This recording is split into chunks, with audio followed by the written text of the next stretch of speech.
Well, third time is a charm, Joe. So on our third try, I think I've got it going now the way I'd like it to. How are you doing? I'm well. And it's you and I might get disconnected because of external natural forces, correct? Yeah. There's a big thunderstorm here, but I think we're in the clear for the time being. Okay. And you just got back from vacation, a nice cruise. I don't know if you saw the news yesterday. There was a big some kind of cruise line in Galveston, and some kind of 34-person brawl that required people to be taken off the boat. Oh, really? Wow. That was not you. Yeah. No, it wasn't me. No. And where'd you go? So we went to Cozumel, Caribbean, Costa Maya, and Coco Cay, the private island. So it was a nice little family respite. It's sort of becoming a family tradition. Okay, very cool. Well, we've been trying to schedule this for a few weeks now, and I wanted you to be my first, but you're now my second, which probably means we'll get married. Um, but uh, so you're the second interviewee, Dr. Joe Morgan, CEO and co-founder of Waya Health. And there's a whole lot to cover, and a few different directions we can go. I have a feeling this will probably not be our one and only interview. Um, but what I did want to do, and what I'm trying to do a bit differently with this podcast, is besides just talking about your company and what you do, is actually talk more about you, and where you came from, which I think helps explain the company that you're running and what it is you do and why you do it. So let's start a little bit at the beginning, and a lot of this, and actually I don't know any of this myself, so for me it'll be illuminating, and hopefully for the audience as well. Um, let's not go all the way back to elementary or grade school, unless there's something there. Is there something early on, younger than you were 10, that pushed you in the direction of being a doctor? Your father and mother are a physician. Neither of them are. My mother was a medical technologist at a local hospital, and I think that probably had a little bit of influence on me. We used to go in and look under the microscope at slides, and I think that sparked a little bit of interest in biology, for which I think I've always had an aptitude for. And my father was a landscaper slash janitor at a local university, Binghamton University, back home where I grew up.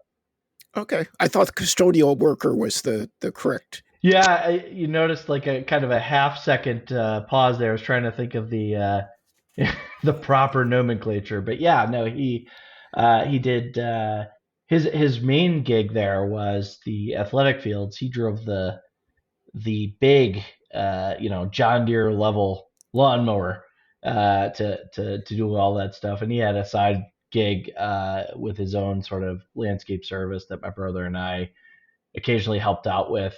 But when I was Okay, really little, he was a planning manager at a local image company.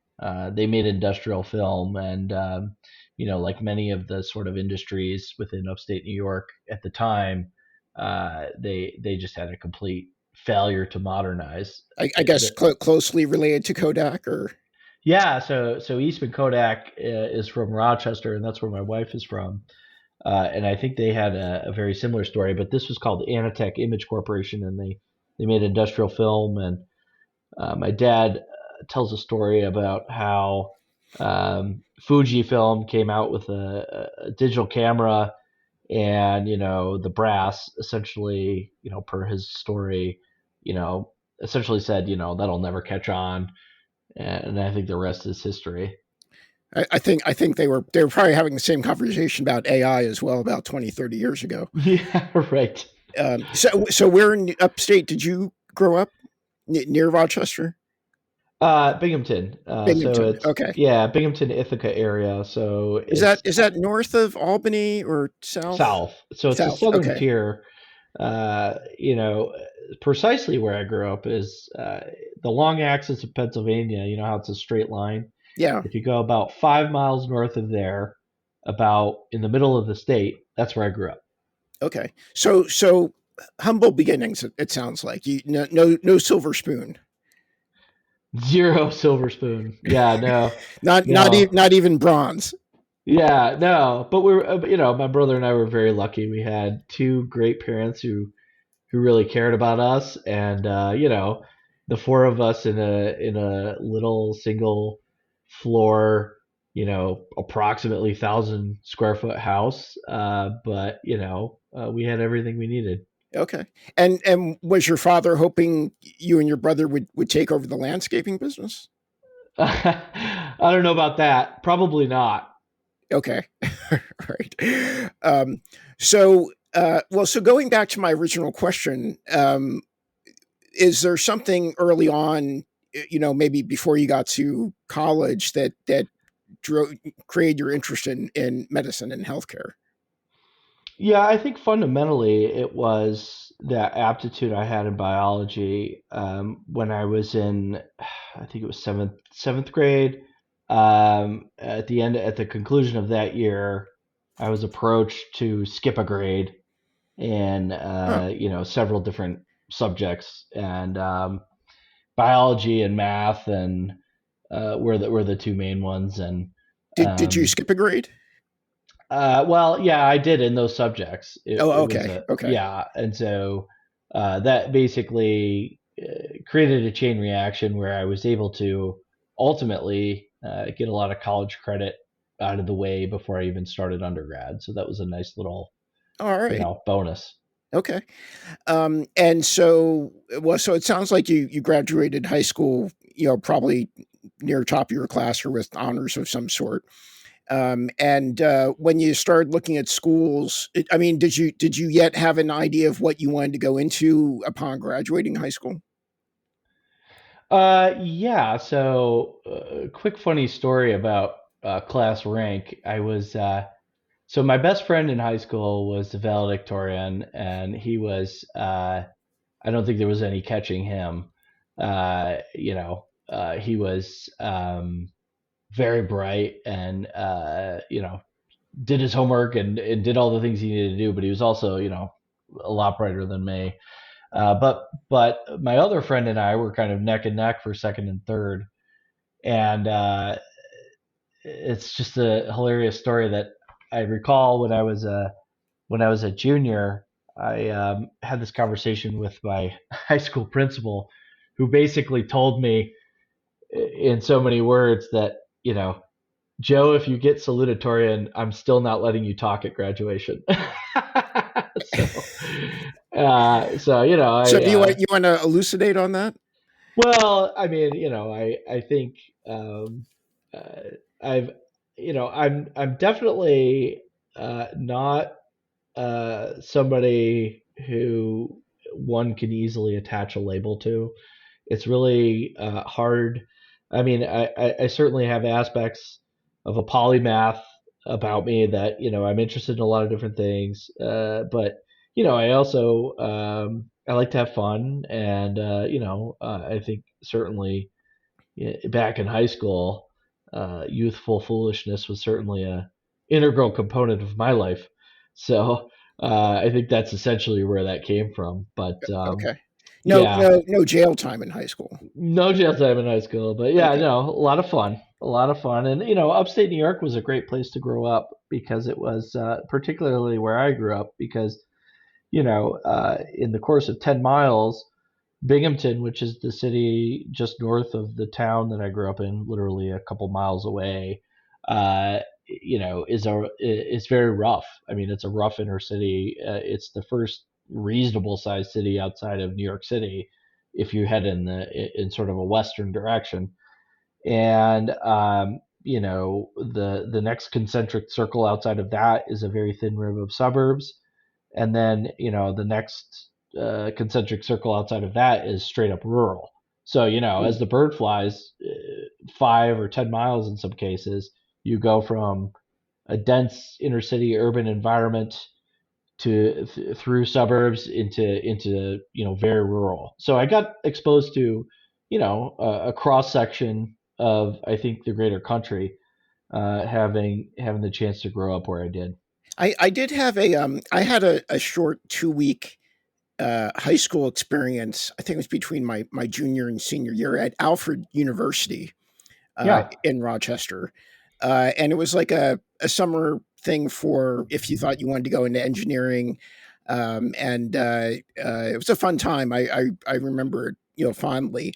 But I didn't also, outside of that, I didn't have much of a feel for upstate New York until the last few years. When I started teaching with Champlain in Burlington, Yeah. and so I found Beautiful. myself, during the first year, I went up every week to teach. It was part of the opportunity. But some days I was flying into Albany, others into Burlington. So the times I flew into Albany and then drove the 3 hours, Hmm. but just beautiful area. And Yeah.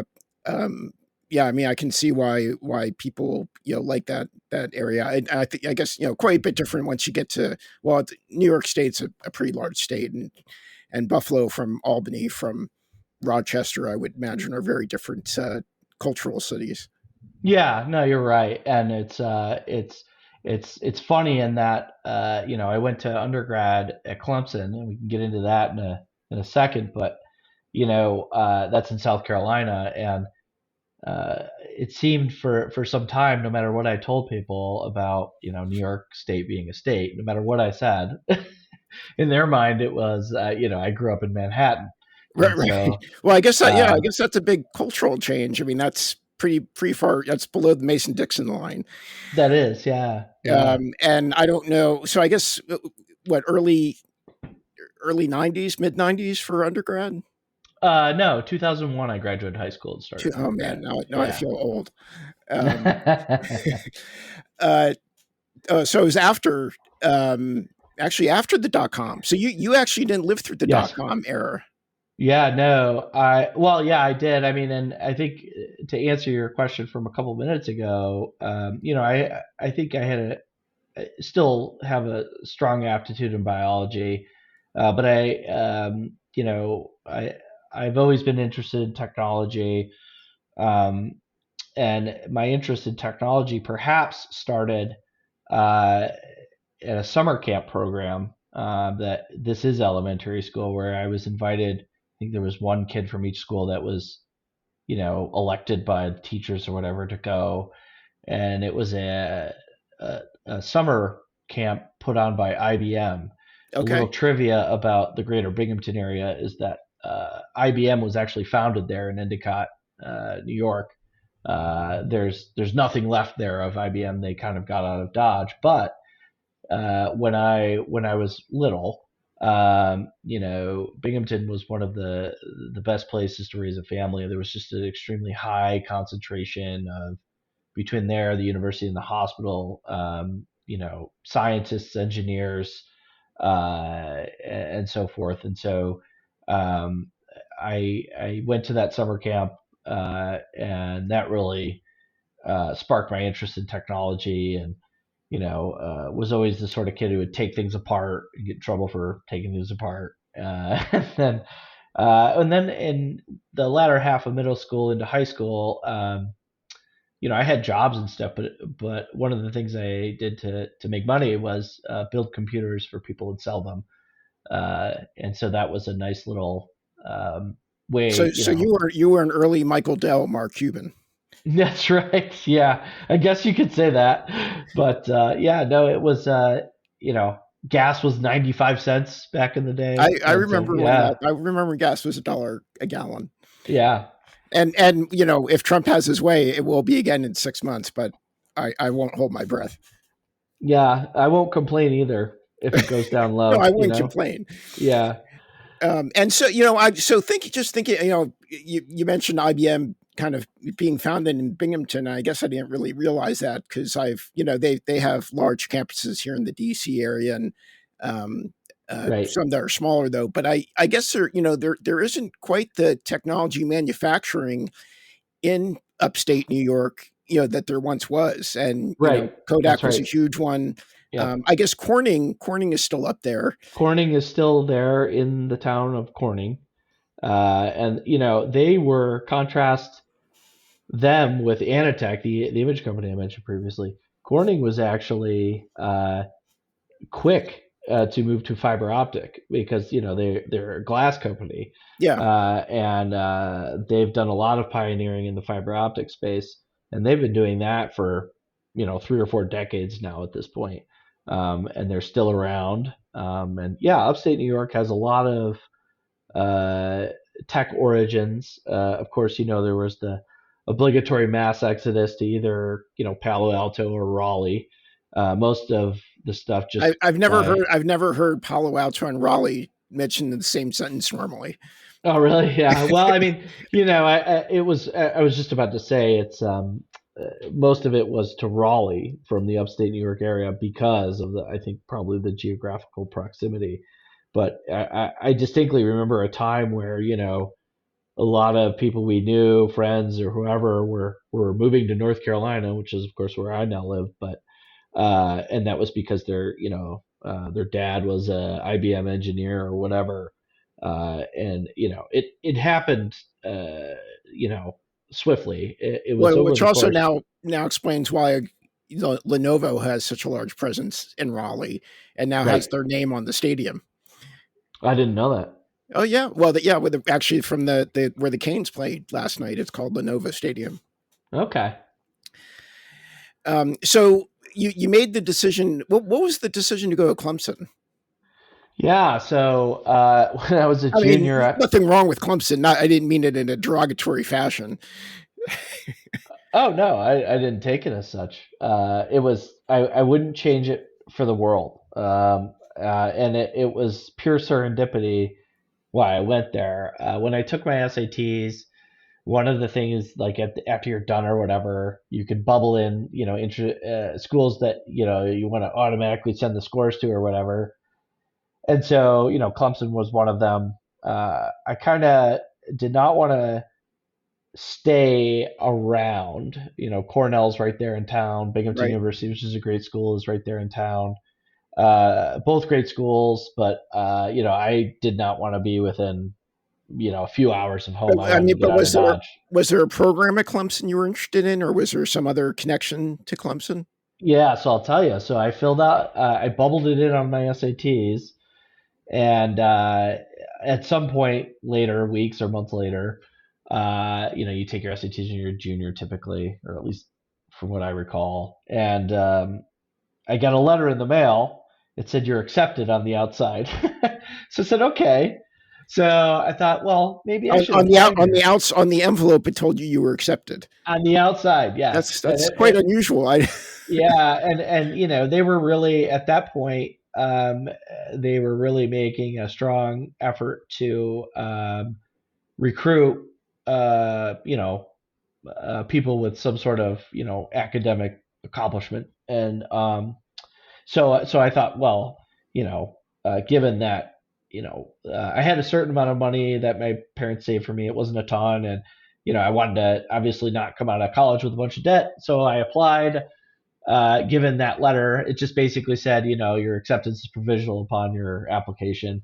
And, I was obviously uh, just curious based on that. And then I got essentially a full ride. And so that made the decision very easy. okay. And, there was other schools that I looked at and got into, but, we visited all of them, and I really just, it resonated with me. It was kind of my sort of, it matched whatever, was in my head at the time for a college experience. And so, went down there and had a great 4 years. And so when you started, what did you still yet have an idea of what you wanted to study, or you were still kind of exploring? Yeah, I did. I went under, and I was technically a computer and electrical engineering major for 2 years. Okay. I took all of Well, the that now explains a lot.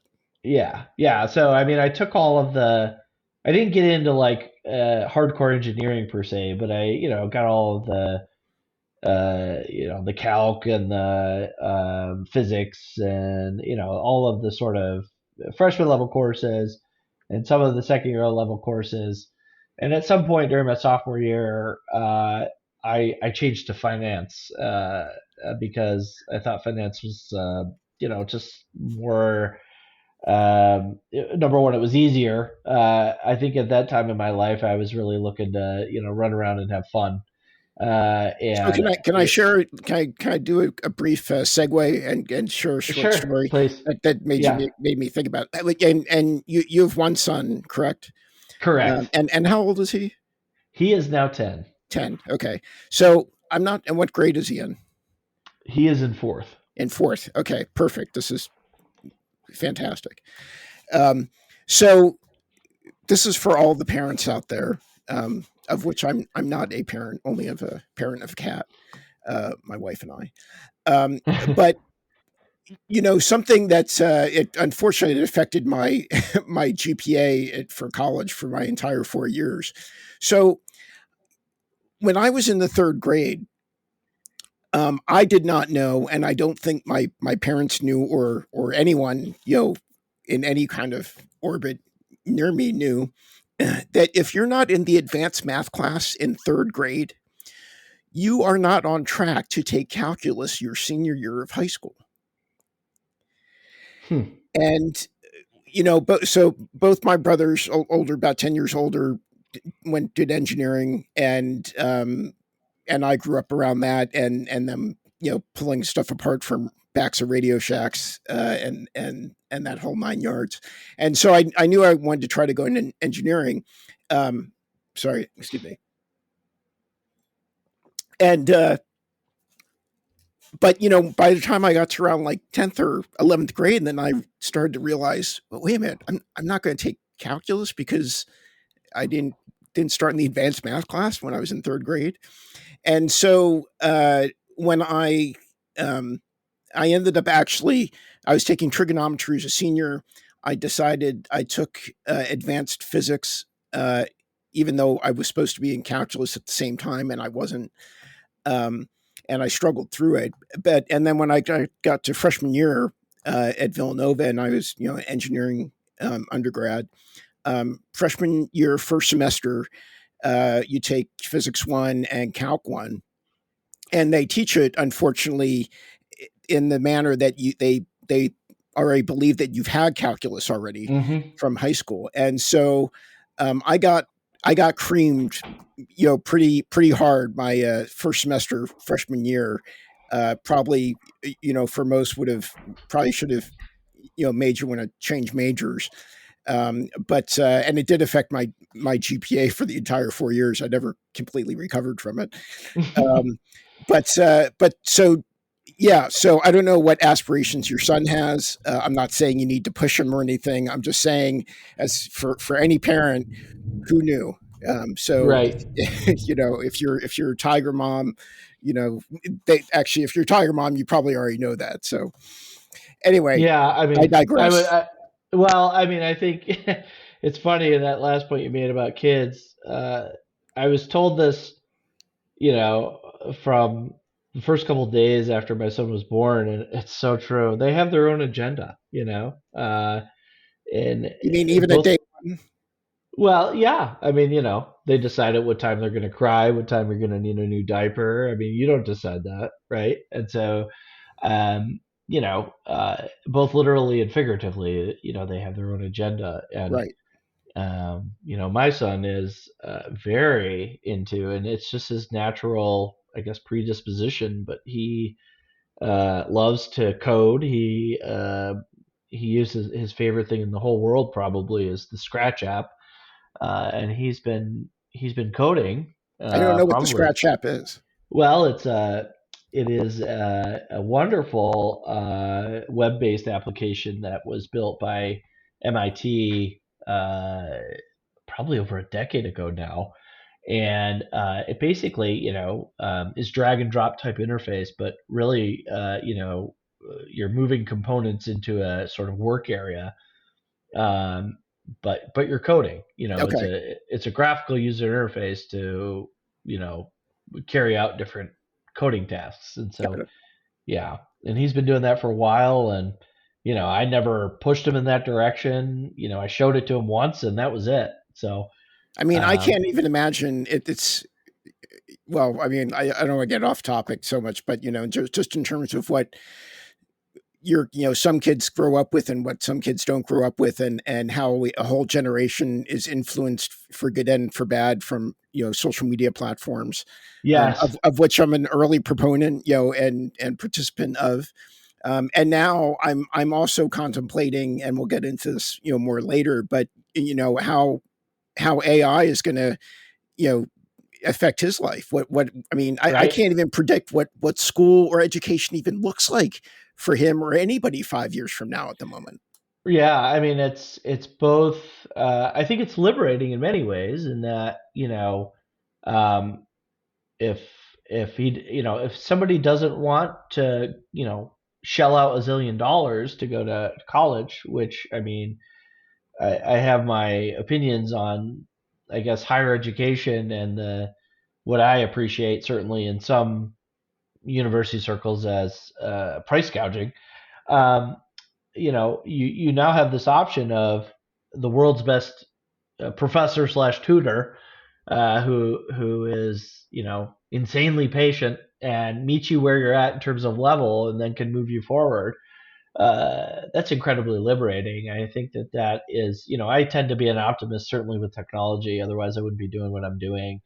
But there's definitely, especially with regards to social media and its interface with AI, I think I'm sure you've appreciated this, that the uh, things have gotten kind of more cluttered. Number one, everyone's got an image with their post, and it's some AI generated image. And I get it. Like, you're almost crazy if you don't, because if you don't have an image with your post, there's no engagement. That's pretty clear.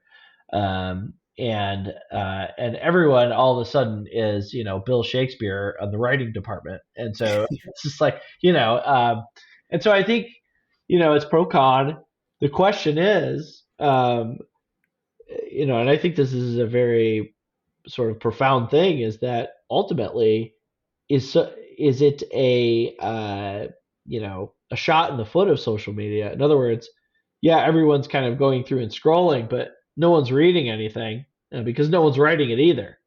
So Yeah. Well, what's interesting is, and I don't want to go too far down AI until we kind of backtrack a bit, but um, just on those points about writing stuff yourself or not, and 10 years ago, or maybe even longer than that. Well, in the early days of social media, I started seeing you know young people coming out of college, and then texting was taking off big time, and so how people were writing was very abbreviated. uh-huh. But I also saw that translated into people's professional writing in their emails and how they would address people at work, or and a lot of time it wouldn't come across professional if you've got lots Right. of misspellings, or your grammar's really off and Right. you're not checking it.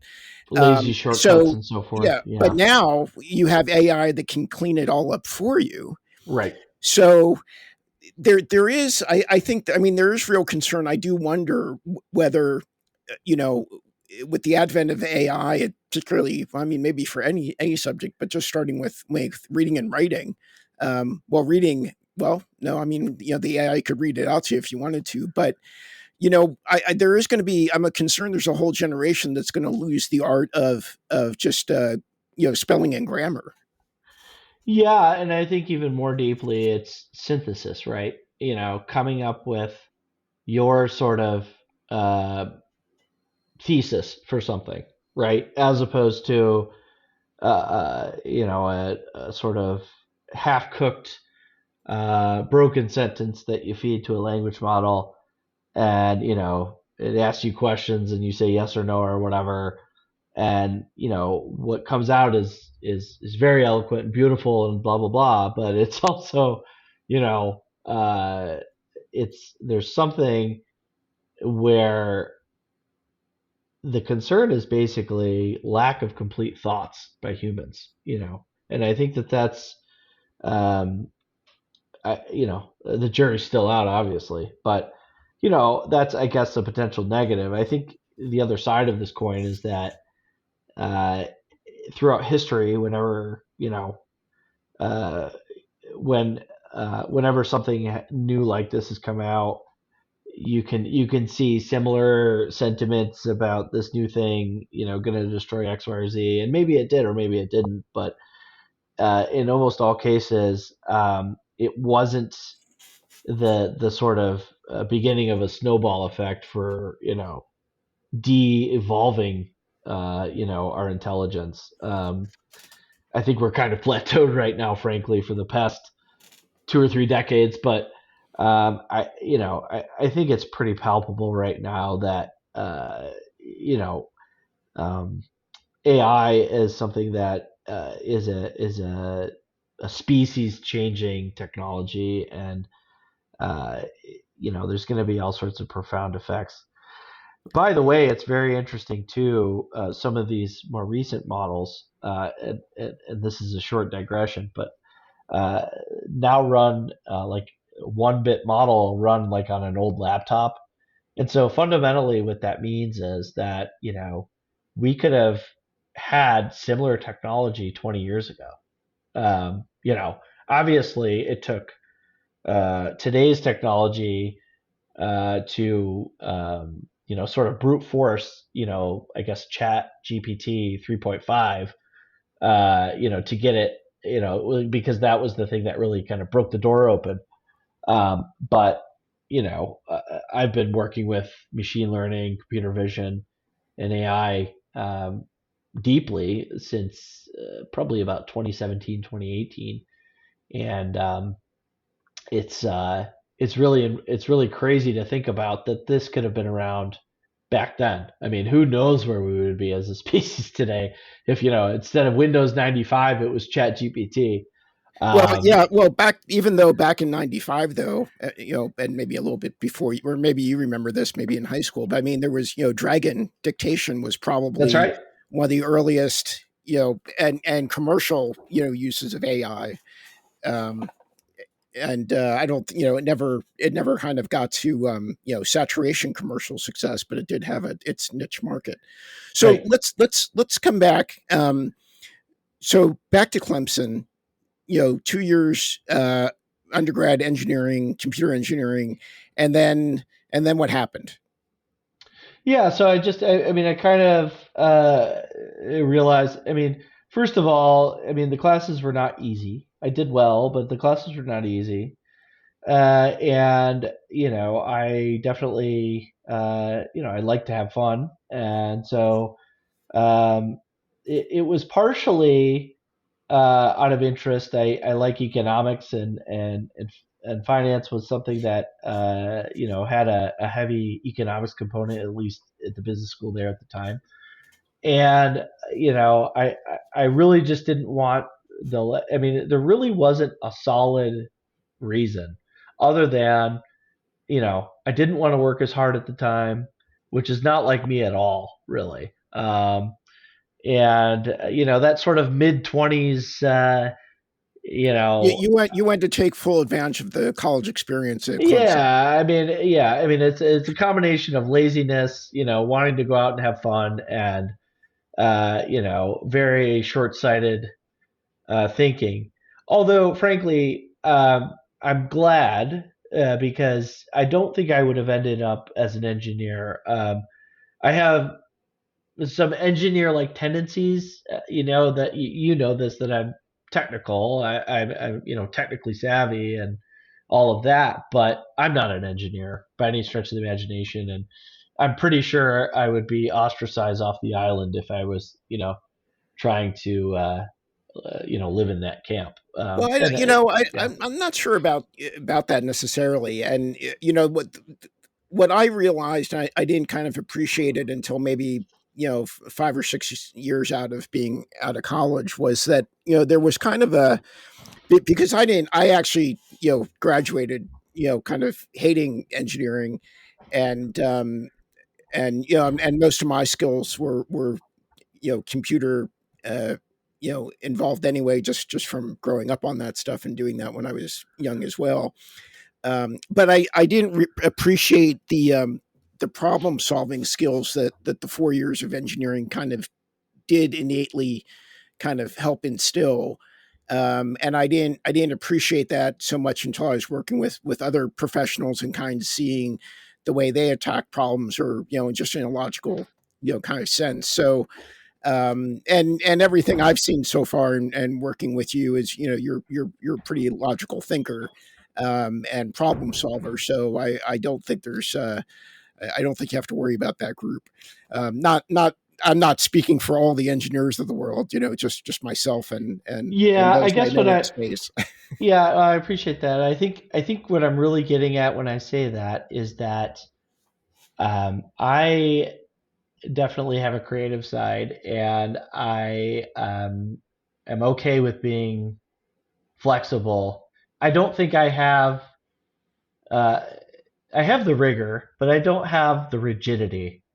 I think that I mean, somebody But who you self-identifies. did go to medical school at some point, though, right? That's right. Well, that's the rigor, but not the rigidity. Because medicine, the practice of medicine and healthcare is an art. I mean, like it or not, it's a very exciting time for that skill set, especially if Well, um, let's finish the yeah. story. So what did you graduate with at Clemson then? So Economics. I graduated from Clemson with a degree in finance. Okay, so you were nowhere like pre med preparing. I had already had my prerequisite classes for medical school done by the end of. So it was kind of already in the back of my head, and frankly, I think that's probably the thing that made me okay with doing something that I didn't have a ton of passion for in finance, but that I kind of in the back of my head knew that medical school was like, if I was going to go the further education route, that's what I was going to do, or at least try to. And so, that was the other piece that weighed in my Did decision you make making. that choice right after graduation or around that time? Well, no, I mean, I made that decision to go into finance towards the latter half of sophomore year. No, no. When did at what point did you make the decision to go to medical school? Oh, yeah. So I graduated with finance. I got a job in finance as an analyst. Goldman Sachs. No, it was Do a do do, do we cheat them and how? I'm sorry. Sorry, that's an old. Dewey Cheatham and Howe. It's a famous firm from the Three Stooges. Sorry, Oh, okay. before your time. Do you get it? Dewey Cheatham and Howe. Oh, yeah, got it. Sorry. But yeah, no, I got a analyst position at a power infrastructure company. It was nothing glamorous, but it was certainly at the time a great salary. And the bulk of the work was in front of Microsoft Excel for a huge portion of the day, and I absolutely hated it. And I didn't last 6 months. I know that. I resigned after I think 4.5, 5 months, Hmm. and at that point, I knew I wanted to go to medical school, but it was too late for the following year. So I was already looking at essentially better part of a 2 year period before I could start because I hadn't taken my MCAT or any of that. So what I did for the remainder of that year was, and this was something I'm so grateful I had the chance to do. So it was about 4 or 5 months in that calendar year that were left, and I basically got into my little stick shift Honda Civic and drove across the country. Stayed with friends. Most of them I got to know at Clemson, who lived across the country, and went to the national parks. Stayed with friends along the way, and it was a really wonderful experience. I grew a lot in those several months, Nice, And nice. yeah, yeah, it was a So really wonderful you thing. had your gap year or so. Yeah, yeah, exactly. And then what I did for the following year is, and this is crazy. I don't recommend anyone try this. Is um, I was kind of out of my lazy go party phase, and I was ready to see what I could do, and so I got another undergraduate degree in chemistry at University of Buffalo, and that's where I met my wonderful wife. Hmm. But I crammed that as well as the MCATs into 1 year. So Wow. yeah, How and many credits was that in 1 year? it was a full course load, perhaps even a little bit more on top of that. And it was Like 18 credits a semester? exactly, Okay. yeah. And it was almost all chemistry. There was a couple. I took judo as well, like a couple of obligatory electives. But I crammed all of that Do you into one still do year. judo? No, I No. don't. Okay. But yeah, no, I graduated with the highest distinction. I think I had the highest grade point uh, at UB in chemistry for that year, which was kind of hilarious because I was kind of you know a mercenary coming in from another university in some sense. So um, yeah, and so that really what in retrospect, I think what that really made me realize is that um, I could really, if I really applied myself, I could you know at least try to do something remarkable. And I think that's really what I, kind of pushed me forward into med school. I think that's really good. I mean, because I mean, just for myself, finishing engineering was the hardest thing I'd ever done academically. And and there were other stuff going on in my life during that period that made it harder as well. But after doing that, I did feel as well that if I put my mind to it and if I wanted something really badly enough, I could get it done. Right. So and it is a confidence builder. So where did you end up going to medical school? I went to medical school at Syracuse, SUNY Okay. Upstate. Oh, Orangeman. Got it. Yeah, right. Yeah, it's so historically, I mean, it's literally attached to Syracuse University. At some point in the past, I don't know when it occurred, but basically Syracuse University, you know, I don't know what the transaction was, but they gave it to the State University of New York. So it's Okay. technical, yeah.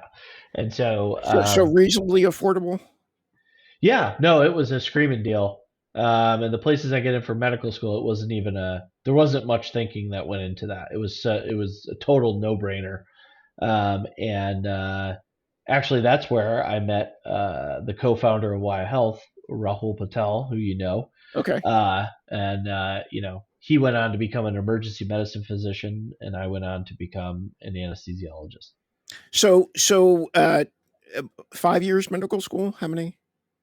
Or Uh, or four plus yeah, residency. right. So medical school is 4 years, and then residency. I went to the Cleveland Clinic for residency, and that was another 4 years. So it was another eight Okay. years. Yep. So so what year did you graduate medical school? The 4 years. 2011.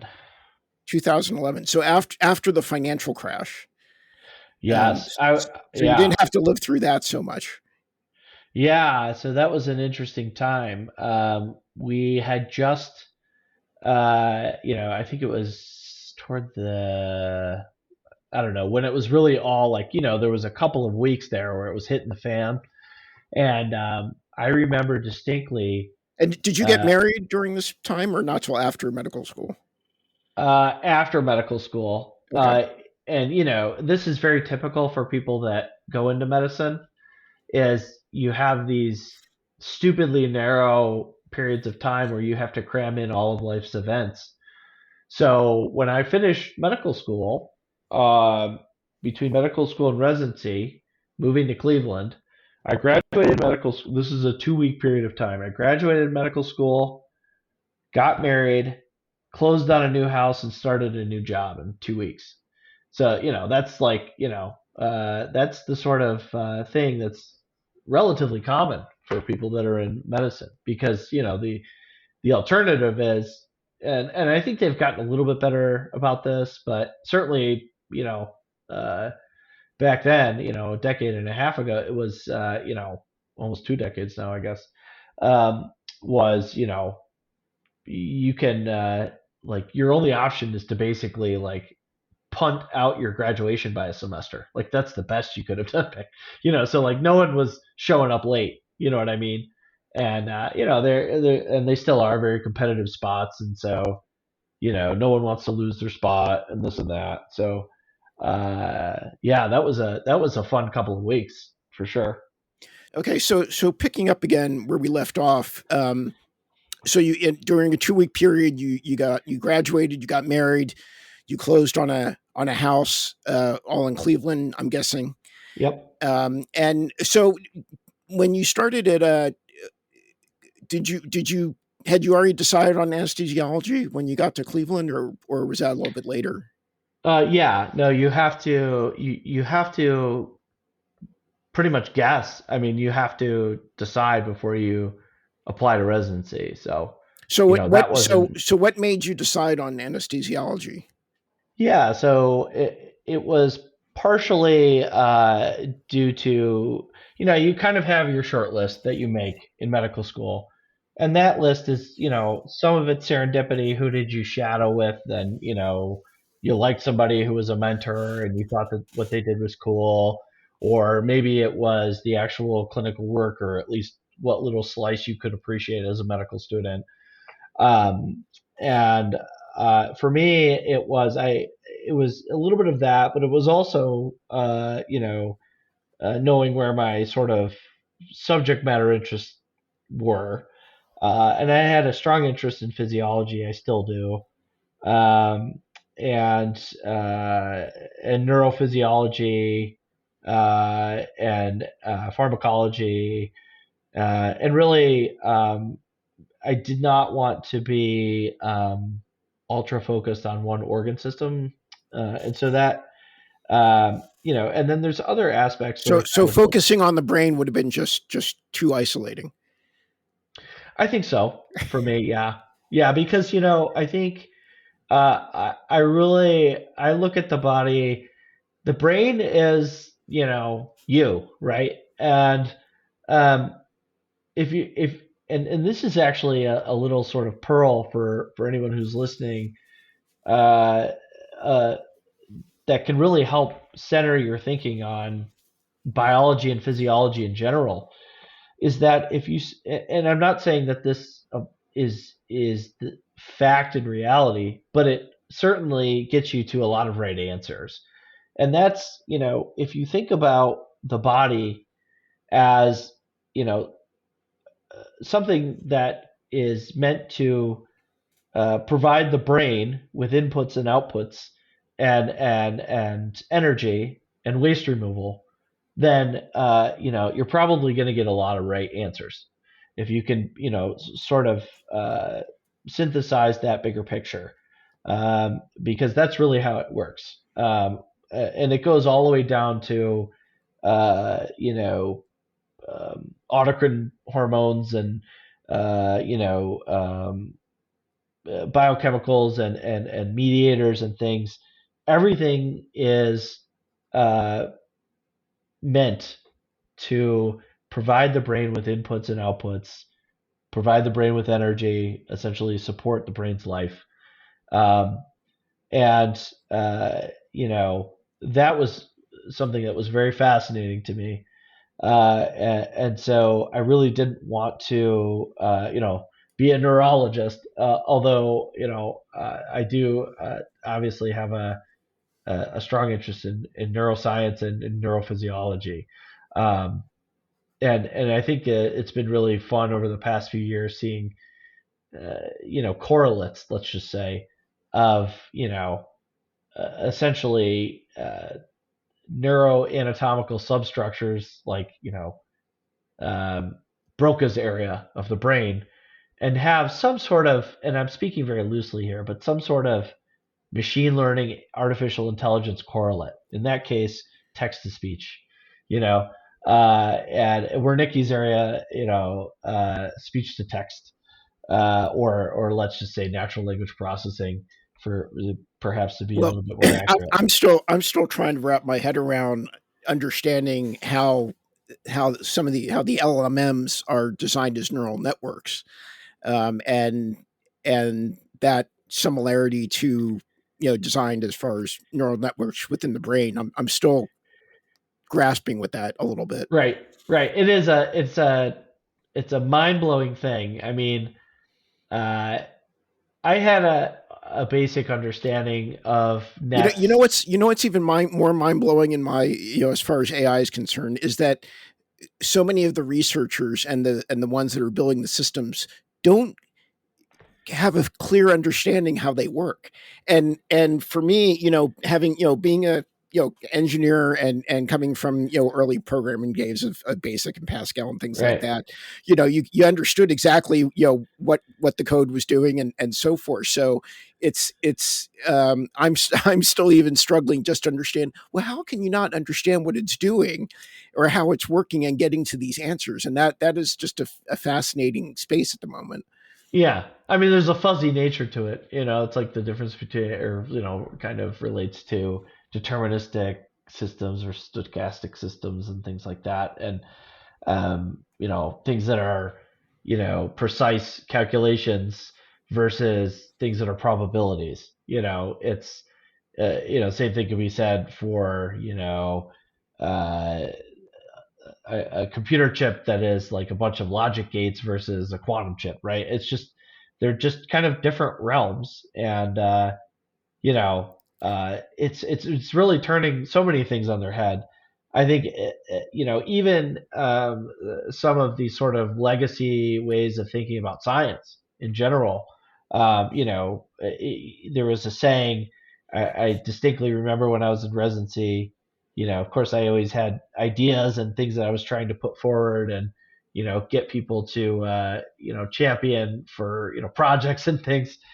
And one of the sort of, I guess, failure to launch projects was, and I don't at all blame them because I was an intern in anesthesiology and I wrote up this long proposal for uh, single nucleotide polymorphisms and how it could influence you know uh, differences in responses to anesthetics.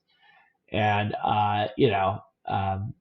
they they were very kind. They said it was very well written, but looking back on it, I remember distinctly there was this conversation with one individual who basically said, no one's going to pay you to go on a fishing expedition. And at the time, he was absolutely correct. But Well, in I some thought that's what research was all about. well, and that's just it. Is like in some sense that is what it is all about. But it's you know the difference here, in my opinion, is that what he was saying wasn't necessarily incompatible with that. What he was saying was, you have essentially the null hypothesis, and then you have, the alternative. And so rather than looking at things holistically or taking a more holistic approach, which is certainly, I think, in my opinion, what large language models do, or transformers in general, one of the sort of fundamental technologies that comprise language models. I think that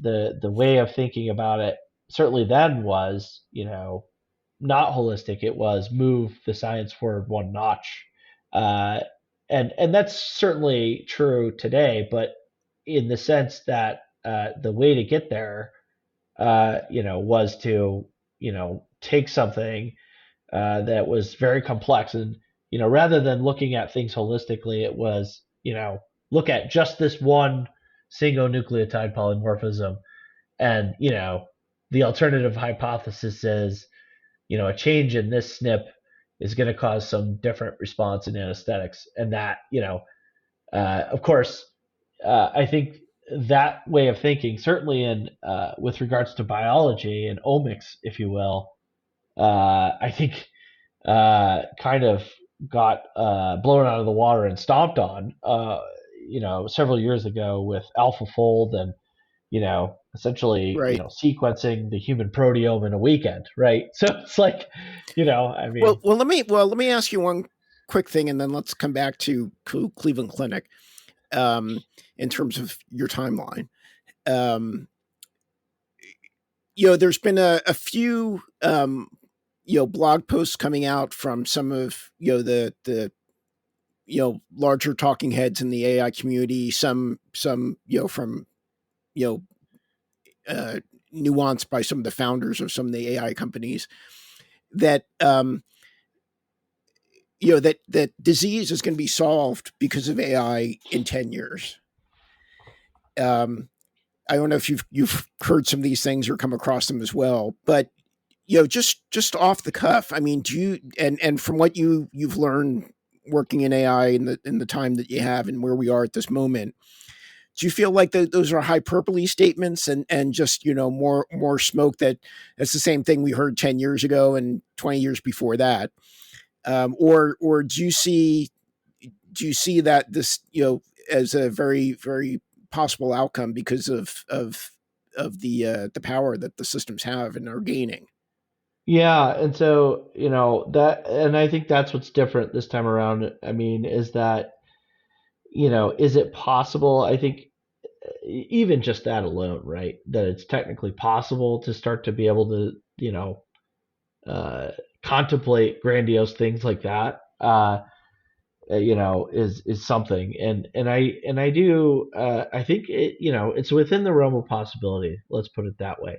I think, I mean, if because quantum computers do come online in the next 5 to 10 years, and they're able to solve the problems that traditional computers would take 10,000 years to solve, then I can see that as real possibility. I'm not sure if our it'll be interesting to see whether without that new computing capability, if we can achieve those things on the standard systems that we have. yeah, and I'm not so sure that quantum is even required, and that's just because the existing, let's just say, machine learning and artificial intelligence methodologies that are kind of on an artist's palette right now are such that, I mean, AlphaFold never stopped. They did, I think, AlphaFold 3 is the most recent.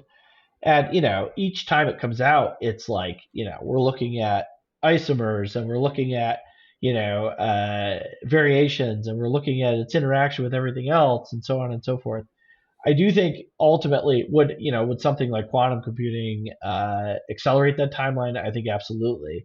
Um, and and really ultimately what it comes down to, if I had to speculate, would be, you know, the internal workings of the cell, of a eukaryotic cell, are extremely crowded. I mean, it's a very crowded environment, right? And so you have a lot of different. I mean, it's combinatoric. So in other words, you have two things in a network. Okay, well, there's only one connection that can be made. You have three things, and then it's just this exponential rise, right? And so you have however many different chemicals within a cell, and all of them can interact with each other hypothetically. And so that's a massive number of possible combinations Right. just in one cell. And then you start to think about, okay, well, what about all of the possible mutations that could lead to variations within all of those different chemicals within that cell? And so that it just becomes exponential very quickly. However, that does not, like, that speaks to what I think the acceleration would be, is doing those combinatorics, that are frankly impossible right now, for like our sort of current state of the art compute. But um, I don't know that that is necessary, in the strictest sense, because we've had all of these methodologies that even before the advent of AI have got us some pretty amazing drugs. And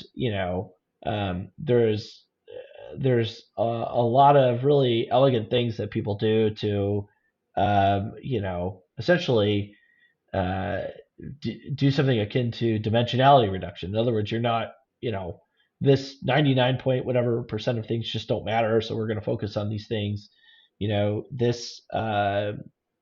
This biochemical, its structure looks like it could possibly fit or interact with these just based on shape or electrostatic forces, whatever it may be. And so you can really do things that are, um, there's a bunch of different things that you can do to kind of reduce the overall number of possibilities. But it is wild, just to bring it back to that point. It is wild to think about that. That's like, you're.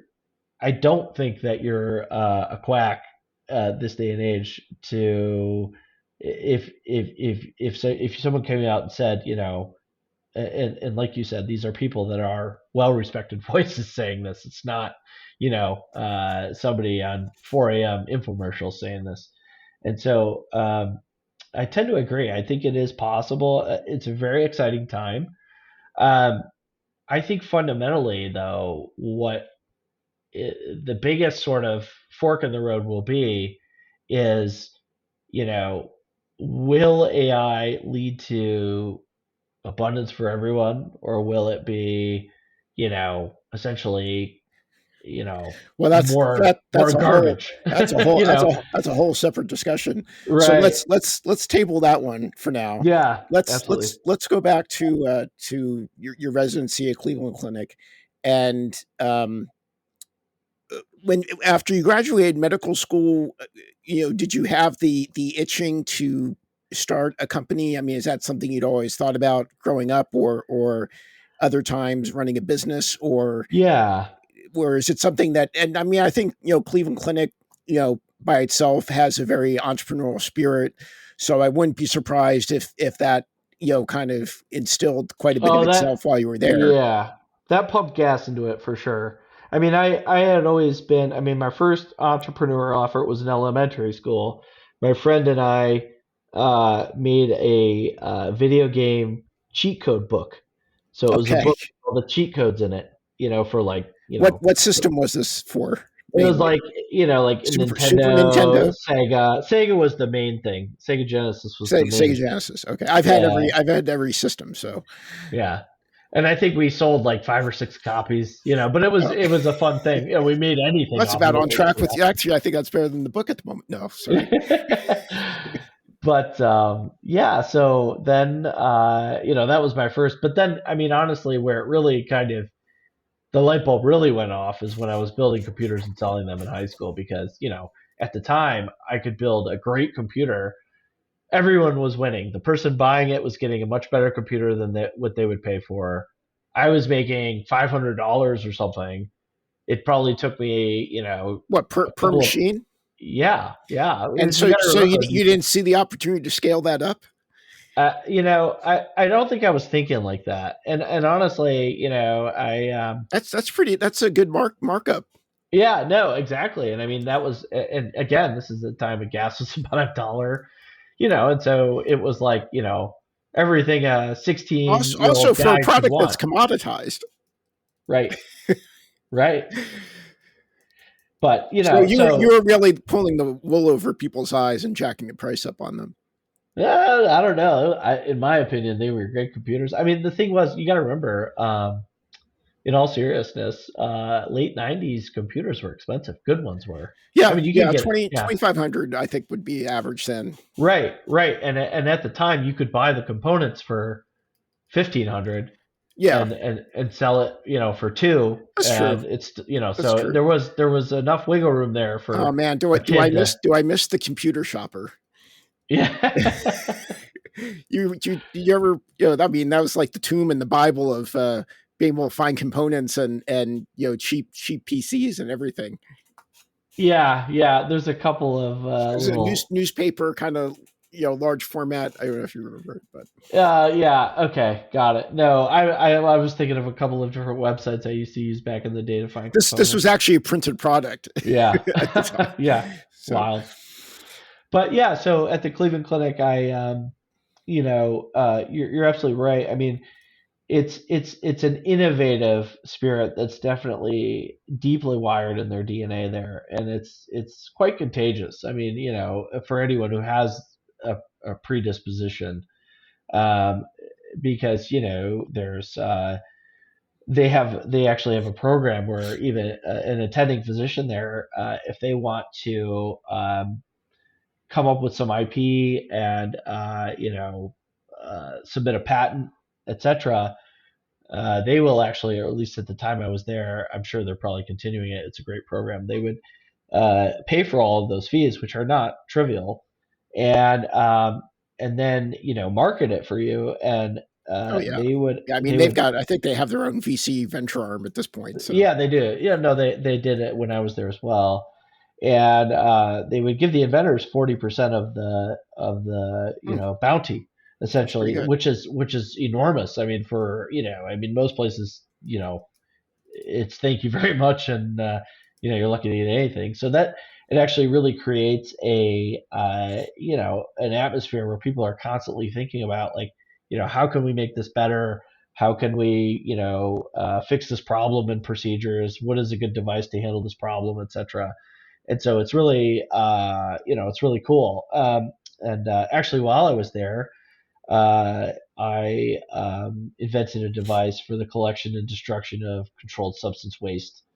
Hmm. Um, and the Cleveland Clinic still owns it to today. And we, Was this a physical product or a yes, process? I think the IP covers both, a method as well as a device. So the And destruction of bio collection and waste. dis- yeah, collection and destruction of controlled substance waste. So So there was a how do real you destroy a controlled substance yeah. completely? So there was You actually flush it down the toilet, well, yeah, no. So this is and actually then very ends up in the water stream, and we all have it. right. No, well, you're hot on the trail. So here's what the situation was then, and as far as I know, may still be the situation to some extent. But at the time, the DEA and the EPA had conflicting rules. So in other words, the DEA essentially was saying, flush it down the drain. But each time you did that, it was however many $1,000, $50,000, I forgot the exact dollar value, EPA violation. And if Oh, you followed the EPA rules, then you were breaking the DEA rules. And so, so the we should be very supportive of this get rid of regulation phase we're in right now. I Sorry, you don't have to well, answer that necessarily, but no, I think we should be very supportive of optimize the regulatory schema. Because I think that I will tell you, I'm very impressed with Lee Zeldin so far. yeah, He is a very kind of straight shooter, and doesn't use hyperbole when he talks. Um, and so sure. I think he was a good pick so far. I think for the EPA. Yeah, and I think with regards to just coming back to that point about um, that we were mentioning earlier about the sort of conflicting regulatory schema. I think that it's not necessarily hack and slash, but there's a lot of that.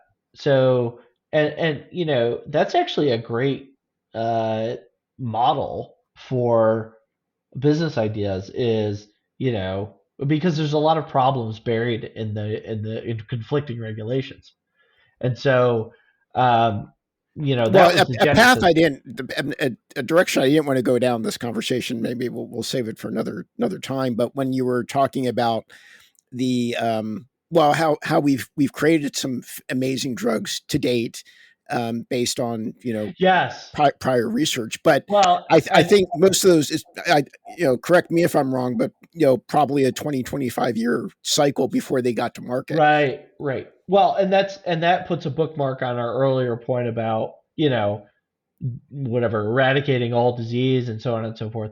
Right. I don't think the bottleneck, frankly, at this point is technical or engineering in nature. In other words, I think it's regulatory, and I think it's the speed at which the regulatory pipeline flows forward.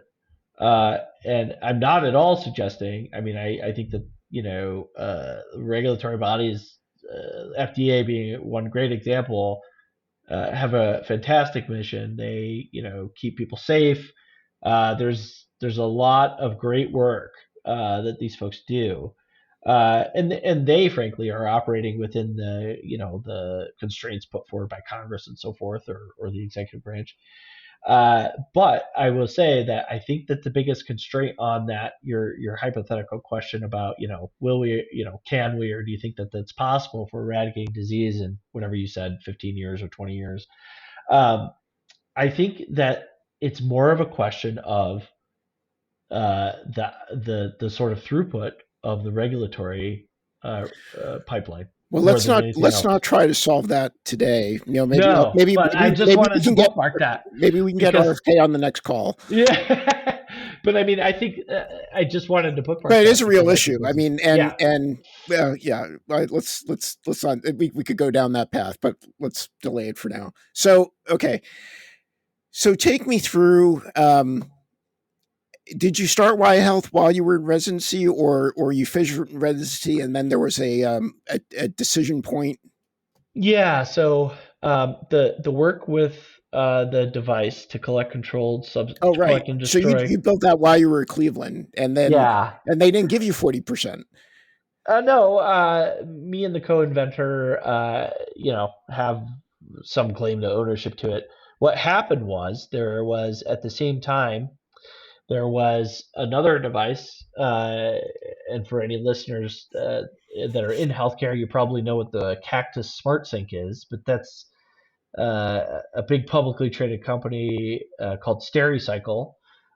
Literally the same timeline, like around the same time, came out with the Cactus Smart Sync that did I've never this heard of that.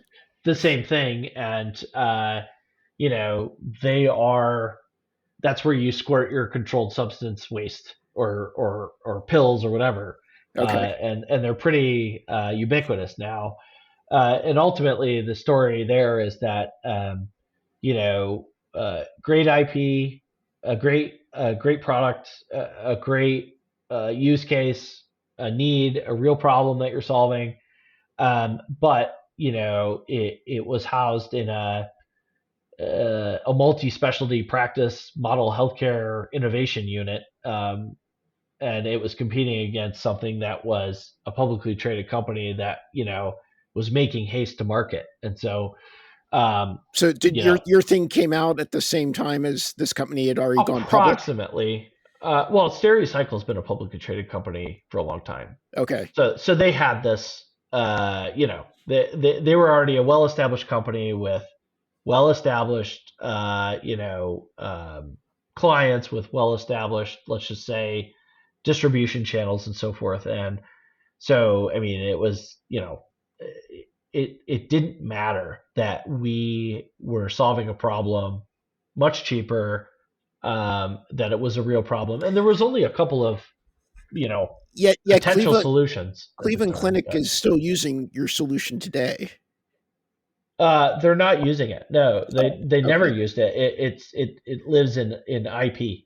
That's Okay. what it is. But now is there a competitive opportunity there? I mean, it's cheaper than what the public company is offering? I mean, Well, and that's it's just it. Is always, like can you build a better mousetrap, a little bit more cheaper or more cost effective, or find the pain right. points and fix those? Well, yeah, no, I mean, I think the opportunity there is just to sell the IP if they're interested, but I don't think that because the thing is that distribution channel for Stericycle, which is essentially, you know, the biggest player, or at least at the time, was the biggest player in processing and handling of medical waste, right? They have this massive infrastructure. So the startup cost to compete against that is enormous. So even though that True. they were Right. an order of magnitude or two above, what we, what we sort of projected would be the price of our device, it really didn't matter because, what platform are we going to deliver it on, and so on and so forth. So Well, a though, lot of when lessons you have a learned. healthcare system that's as expensive as it is, you know, everyone's looking to figure out how to save money, That's cut right. I mean, costs. I put it this way. I felt and still somewhat feel the same way that you do about this. But at some point, and it was actually years. It was at some point after I started Wellevate, which is the company that builds Waya Health. Um, I just had to let that project die Got because it. it was, Right. yeah, I mean, it was just, it's still there, they still own it, but you ultimately, they own 60% of it, and you can't really, they're going to do what they want to do. And I still think it's a valuable piece of IP, but uh, I think the main thing for me, the main takeaway, I got so many very valuable lessons out of that experience with regards to business, with regards to IP, with regards to, some of the nuances of what success looks like, some of the nuances of what it takes to be successful. So this was towards the end of your residency. It was about, I started the project about halfway through, Okay. and yeah, and then it essentially came to fruition in terms of, like, patents and so forth around, it was either around the end of a residency, or right after. Okay. Um, so back to your. Well, I guess when everyone finishes a residency, there's a decision point, right, on uh, where to get a full time gig. Yes, yes. And that's a perfect segue, because that experience really led me to want to, uh, almost at all costs, like the sort of prime directive of finding a job was one where I would have the freedom to do a startup. And I, at this point, I think I was done with academia, and it's a long road. And the other thing too is, at some point, for most, I think most people in healthcare, at this point, when I'm quote unquote done with school or done with residency, I mean, I'm 33 years old, right? It's like, so Yeah, you're, and so and you're you you're like emerge. 45 now, right, or something like that. 42, yeah. 42. So So not even 10. So you only finished residency 10 years ago. 10 years in July. Yeah, Well, you're yeah, you're youngin'. yeah, yeah. So So okay. So then, all right. Well, then what? Uh, well, I guess bring me up to speed on how Wellevate came into being, or yeah, what you and then you ended up from going from Cleveland to North Carolina, right. So Cleveland to North Carolina was, where it rains a lot more. yeah. So Cleveland to North Carolina was, really, I think the prime thing was, I knew, number one, I wanted to, have that ability to do a startup. Number two is, I I could be a city person or a rural person, but I found this nice town called Boone, North Carolina. That's a college town, so it's kind of a wonderful blend of both. It's very scenic. It's in the Appalachian Mountains. It's the Eastern Continental Divide, and it reminded me, frankly, a lot of Binghamton, New York. And so it's the eastern deciduous forest in the mountains, so they look very similar. And so I got a good offer to go there, and it was kind of, that was, the rest is history. And then I came down here, and then started Wellevate at some point thereafter, within the first year or two, within the first probably year and a half, I think. Well, And so okay, all right. Well, let's slow down. So you've been in Boone for almost 10 years now. correct. Okay. So where did the idea for so you moved to Boone, I guess, with your wife and Yep. probably new child or soon to be new child, if Got if newborn. if I if Yep. I if I've got the age right. That's right. And you start your job, and then And then where does the seed for Wellevate come from? Yeah. Or what So, problem did you want to solve? well, so it's very interesting. It Wellevate. If you look at the word, it's wellness and innovation combined. And so, we wanted to do something in health and I wellness and never got that innovation. before. Yeah, Wellevate. So, like elevate, except you're I mean, I elevating it. understand it now that you said it, but Yeah, but that was the name of the LLC, and we at this point I had reconnected with my buddy from medical school, Rahul, and and where was he at? Was he also where was he at he this was in time? Charlotte, so that's about an hour and a half away. So we were close enough to make this work. And you met him at at medical school at Syracuse. Correct. Okay. And so we actually started doing like we've always been in digital health. We started to make some digital health mobile app type implementation. And within the first few months, I separately, with my newfound paycheck, bought a virtual reality headset literally for fun. And uh, Oh, uh so what year was that? This Or what was the headset did you latter buy? half of 16, and it was a HTC Vive. HTC Vive. Okay, so well, this now now I'm starting to see the timeline Right, because we are coming upon kind of our 10-year cycle now into this current VR right. wave, Into and the modern era. That's right. and so you finished residency around the same time as Palmer's Kickstarter. Maybe a little bit later even. A little bit Um, later, yeah, because I okay. remember one of Well, my it attendings in really is all residency about talking timing about it. sometimes. It is. And so, and, I had done some work as a resident consulting And for you made companies. those cheat codes for the Super Nintendo, so you obviously liked Sega. video. I'm sorry, for the Sega Genesis, so you had some inclination for video games.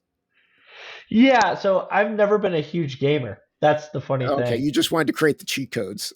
Yeah, well, I think there's definitely something that's, I love technology. There's no doubt about that.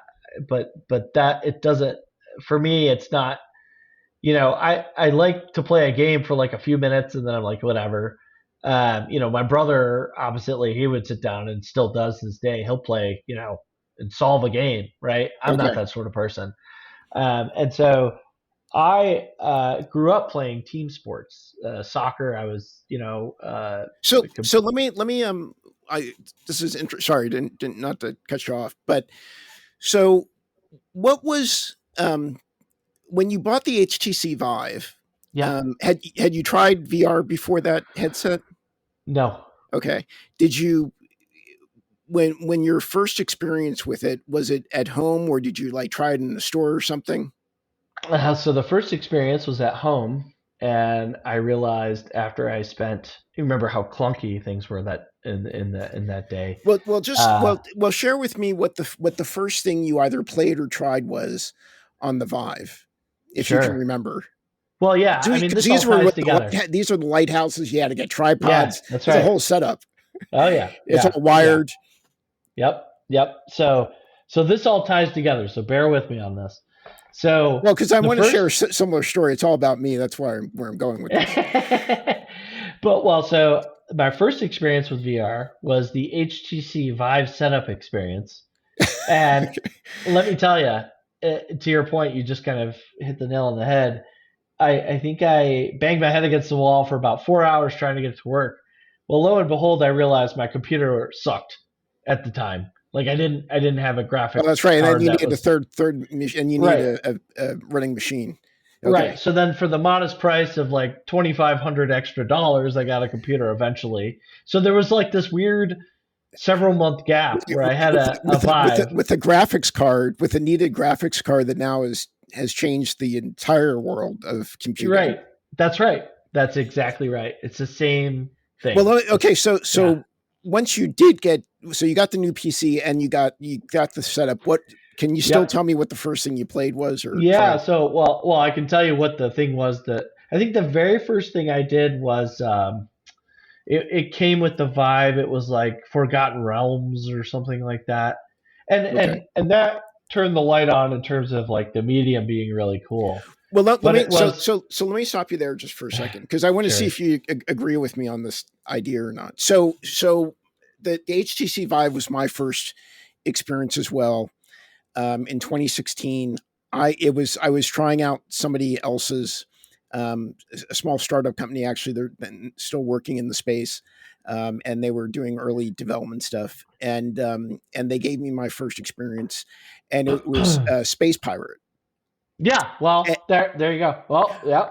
well, So that was mine. Yeah. okay. Go Well, ahead. I guess so. My impression was, and again, I'm bringing my, having started with an Atari 2600 in Yeah, I love it. 1979 when I was 9, and going through all, and going Yeah. through the Sega Genesis and Super NES and GameCube. Um, what what was the light bulb for me, and curious on what it was, if at all for you, was even though Space Pirate, it was a simple game, Oh, I um, know. and it was fairly not crude graphics, simple graphics, kind of Vectrex kind of stuff, but but the experience and the engagement and the immersion. Uh I huh. was so impressed with, as it being first generation, Yep. commercial, that I felt like, oh my god, if this is like if this is what first generation VR is, akin to first generation video games of the Atari 2600, Right. what is it going to be like in 5 years, or third, fourth, or fifth generation hardware? Right. Right. And so that's what turned it That on was the for me. spark. So let me bring all of this together. So all of that experience and time when I had been in residency, doing stuff in physiology, doing consulting in digital health and wearable devices, combined with the fact that I hate to work out. I don't run for fun. I always grew up playing team sports. I was, did competitive soccer, and soccer was my main jam. Travel team, everything else. I was pretty good shape at one point in my life, but I wanted to, get a workout in, and it kind of all of these different paths converged for me. And it was maybe the second time I used VR with this now functioning setup at my place, and believe it or not, it was Space Pirate Trainer. And it was the fact that I went in there, I had a blast, I did it again, and then maybe a couple days later, I did it again. And at this point, I really knew how to play the game, and I was totally into it. And I found myself drenched in sweat after like 8 minutes, loving it.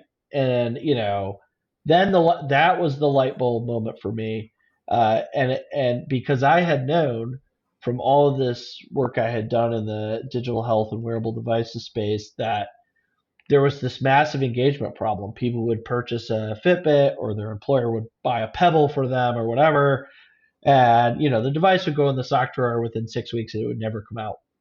And so uh, that combined with the fact that so many of the very fundamental uh, issues within the healthcare system, certainly in the United States, the big, highly pervasive, high cost issues, things like cardiovascular disease, diabetes, hypertension, we know how to fix them or prevent them or mitigate them, uh, and it's super easy, and it's very easily said and very difficultly done. And that's through things like diet, exercise, and all the things our mothers told us. And so it was literally an epiphany that I still remember it clear as day. In my Clemson mesh shorts, drenched in sweat, and the light bulb went off. And I think it was within a So, week. and then you ran out and you got Raul and you put it on him. And what was his experience? Right. So, well, at that point, Wellevate had He already been said, "I started. don't know what you're talking about. This thing's a piece of shit." Yeah. But yeah, no, I mean, it was within a week or two. We were Wellevate was extended Well, so reality for I guess healthcare. where I'm trying to get to, did he see the same vision that you did? Uh, I think he did, but that was because, I had been talking his ear off for a couple of weeks before he was able to come up and try it out. And at that point, it was very obvious. I mean, So Rahul and now I you are were very really different. talking. Now you talked it up, and Yeah. and And and he did it tried live up? it, and it matched his expectations, you Okay. know? Yeah. And I is he a mean, video gamer or? no. I mean, Okay. he's not a gamer. He is very good at video games Raul, though. if you're listening to this now, we're talking about you in the third person. Yes. But here's the We'll have thing. him on eventually, or I'll get his view of it all at some point. Yeah, yeah, I love it.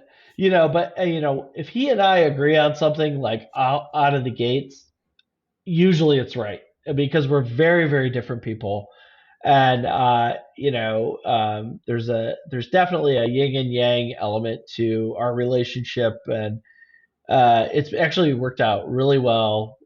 We're great friends, and I had already known that because I had already known him for years at the time. And he was talking his ear off for a couple of weeks. He came out and tried it, and you know, the rest is history in terms of where our focus was as a company. So, um, I think maybe for time's sake, what I'm trying to decide is should we go? It seems a little like we need more time to now talk about the last 10 years, and well, Right. and all those hosts of it, opportunities and ups and downs and stuff. So, why don't let's do this? Let's close this segment session Okay. Sure. with why don't you just give a 2 minute brief high level about what Wellevate is, Waya Health today, what you've been doing, and then why don't you also give a short plug for the book that I edited and helped you publish, and we'll put that in the notes for the podcast, and we'll have a follow up. Maybe we should have Raul on this follow up about Wellevate, and so you guys can argue with each other. That sounds great. So Wellevate, the LLC, essentially evolved into what is known today as Waya Health, and we are a digital health company. We primarily use the medium of extended reality to build solutions that help patients. And these solutions fall into three categories roughly. They are solutions that assess patients, they are solutions that help to deliver care to patients, and they are solutions that are therapeutic in nature, either or. Those are the three buckets that we generally have focused on over the last 10 or so years. And I say digital health company because my clarity on where things are going has really come into place. I would say over the past, it's been quick, but it's quite profound, and it's come into place over the past 2 or 3 months. Hmm. And it's really because of that convergence. And as we were talking about, and as you so kindly helped me with my first book called Convergent Health, um, which is about uh, really convergence within healthcare. And um, the gist of it is it's focused on if you had a certain health issue, or if you were interested in learning more about a certain health issue, what data would you want to track and why? And then what could you do about it with these data? So essentially, what are the actionable data for the common things? Of course, we couldn't cover the whole gamut or spectrum of human disease, but highly prevalent things like hypertension, diabetes, and so forth. What would you want to track to either prevent, mitigate, or address that issue? And really, and as I mentioned to you previously, the reason I was really pushing for it to come out now is because you know actionable information is really uh, you know a fuel that can be combined with artificial intelligence to really make things happen. And extended reality is a key component of this. because between artificial intelligence and behavior change is this massive gap. And um, the solution is extended reality, frankly. And I can say that really bluntly, and you know, from what I feel is a completely defensible standpoint, backwards and forwards, because there's nothing that engages people better. There's no higher, let's just say, non-invasive uh, medium for high bandwidth inputs and outputs to and from the human brain. And, you know, especially as we move forward to a world where, you know, there's just sort of ambient intelligence everywhere, you can either, you know, stay up more hours and read more, or you can, have sort of higher flops per second, if you will, in terms of bandwidth in and out of your conscience or your brain. And so to me, it's like so clear. And the only other thing that is akin to this is robotics. So artificial intelligence in isolation is not all that special. You really have to effectuate it or feed it with inputs and outputs. And so, that is really how all of this comes together. And interwoven within the book is, at the end of each chapter is a section about how extended reality is a powerful medium for dealing with, the respective organ system that is being discussed within that chapter. Um, and I'll just leave it with this in terms of I think codifying or really articulating what is this crystallized uh, notion of where we are. I think as a space, as a healthcare system, and certainly where we're going, and really where we've intended to go at Waya Health for better part of 10 years. I mean, we haven't deviated from our roadmap at all. I'm going to read kind of from a post that I made in the last couple of days, but it's a nice, succinct way of, I think, encapsulating, I think, both where we're going, what we're doing, and I think also where I think a lot of the space is just off the mark. So XR will disrupt healthcare facilities from the outside in. A significant number of the value adds for patients will migrate from inside the walls of healthcare facilities onto headsets or immersive platforms. Some things will always require in person visits, but why would anyone cancel work for a half day, make an appointment, pay for parking, go wait in a stale waiting room, with used copies of Red Book or whatever, when the same services can be offered to anyone at 3 a.m. and on a whim? And so, with regards to our space in general, I think if you've pigeonholed extended reality for healthcare into 360 videos for the activities room or CPR practice, then you might be missing the bigger point about how this technology is going to disrupt bricks and mortar healthcare.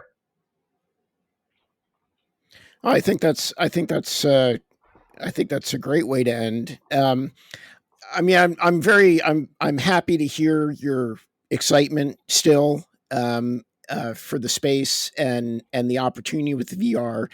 As you were talking, I think I've become very convinced now that I would put good money that RFK has probably not tried VR yet, or at least has not had an opportunity to have an experience such as one as you were describing.